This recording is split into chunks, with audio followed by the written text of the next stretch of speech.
Break के बाद एक बार फिर से आप सभी दर्शकों का अन्नदाता में स्वागत है।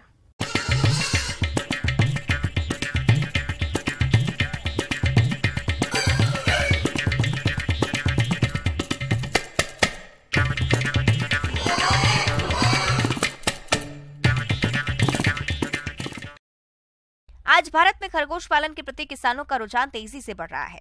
भारी मुनाफे को देखते हुए इस बिजनेस को लोग गांव में भी पढ़े लिखे नौजवान भी बेझिझक अपना रहे हैं।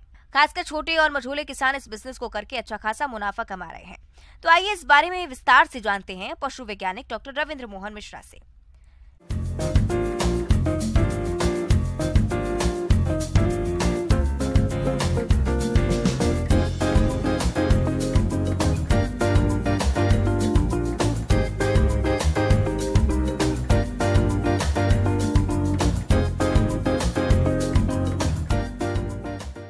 किसान भाइयों नमस्कार। पशुपालन में खरगोश पालन एक नया तो नहीं कहेंगे, एक पुराना विषय है, लेकिन यह एक ऐसा विषय है जब किसान इसको अपनाते हैं तो काफ़ी लाभ प्राप्त कर सकते हैं। हम अपने घर में, हम अपने घर के पिछवाड़े में या हम अपने बड़े फार्म में भी इसका पालन कर सकते हैं। खरगोश चूँकि बहुत ही प्यारा पशु है और इसको मुख्यतः मांस के लिए एवं इसको ऊन के लिए, रेशे के लिए और चमड़े के लिए पाला जाता है। अब प्रजातियों की अगर बात करें तो प्रजातियां ऐसी आप रखेंगे जो आपको बाजार में मूल्य दें और उसको बेचने में आसानी हो। आमतौर पर खरगोश की दो प्रकार की नस्लें होती हैं। पहली मांस उत्पादन के लिए, दूसरी ऊन उत्पादन के लिए। मांस वाली प्रमुख नस्लों में है जैसे New Zealand white, Soviet chinchilla, black giant, grey giant इत्यादि प्रमुख हैं। खरगोश पालन के लिए स्थान का चुनाव जलवायु, खरगोशों की संख्या और उपलब्ध सुविधा आदि के अनुसार करना चाहिए। स्थान का अधिकतम तापमान 15 से 20 डिग्री सेल्सियस के मध्य होना चाहिए। खरगोश पालन के लिए ऐसे स्थान का चुनाव करें जहां रोशनी की अच्छी व्यवस्था हो।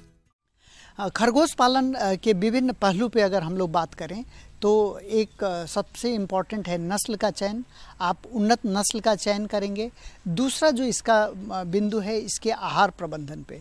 आहार प्रबंधन में आप किचन वेस्ट, वेजिटेबल्स अगर आप खेती करते हैं तो वेजिटेबल वेस्ट, साग सब्जियों का जो बाई प्रोडक्ट है या जो वेस्टेज है उसका हम लोग इसमें शामिल कर सकते हैं। फ्रूट्स, फल शामिल कर सकते हैं। अनाज भी देना आवश्यक होता है तो कंसंट्रेट यानी दाना मिश्रण भी हम लोग इसको इसके आहार में 30 से 40% तक रखें तो उसका प्रदर्शन, उसका ग्रोथ अच्छा प्राप्त होगा। और उसके अलावे खनिज लवण मिश्रण और विटामिन्स और मिनरल मिक्सर्स के साथ का भी आप प्रयोग करेंगे। हल्की नमक भी उसमें डालेंगे तो 2% मिनरल मिक्सर, 1% नमक, कार्बोहाइड्रेट यानी ऊर्जा के स्रोत करीब 70% एवं प्रोटीन के स्रोत 20 से 25% अगर आप लेके चलते हैं तो आप अच्छा दाना मिश्रण तैयार करके इसका पालन कर सकते हैं। खरगोशों को पिंजड़ों में रखना व्यावसायिक दृष्टि से लाभदायक है। पिंजड़ों के माध्यम से खरगोशों को शेड बनाकर घर के पिछवाड़े या आंगन में आसानी से रखा जा सकता है। पिंजड़ों को जमीन से लगभग 1 मीटर की ऊंचाई पर रखा जाना चाहिए ताकि उनके नीचे से मलमूत्र की सफाई ठीक प्रकार से हो सके। अधिक संख्या में पिंजड़े होने पर उन्हें एक के ऊपर एक करके बांस या बल्लियों के सहारे रखा जा सकता है। पिंजड़ों के बीच मलमूत्र को दूसरे पिंजड़ों पर गिरने से बचाने के लिए ट्रे लगाने के लिए आवश्यक जगह छोड़ दें। खरगोश के पिंजड़े का आकार 60 सेंटीमीटर गुना 45 सेंटीमीटर गुना 45 सेंटीमीटर का होना चाहिए। ब्याने वाली मादा का पिंजरा 90 सेंटीमीटर लंबा होना चाहिए। प्रसूति हेतु प्रयोग होने वाले नेस्ट बॉक्स का आकार 60 सेंटीमीटर गुना 35 सेंटीमीटर गुना 22 सेंटीमीटर होना चाहिए। इस प्रकार के प्रबंध व्यवस्था से खरगोशों को कम स्थान में रखकर उनकी देखभाल अच्छी तरह से की जा सकती है।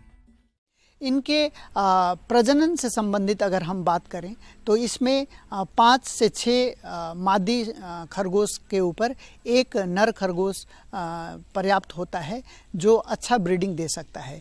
एक मादी खरगोश चूँकि उसका गर्भाकाल काफ़ी छोटा होता है, वो 1 महीने का उसका गर्भाकाल होता है, 30 से 32 दिन का गर्भाकाल में बहुत अच्छा बच्चा देती हैं।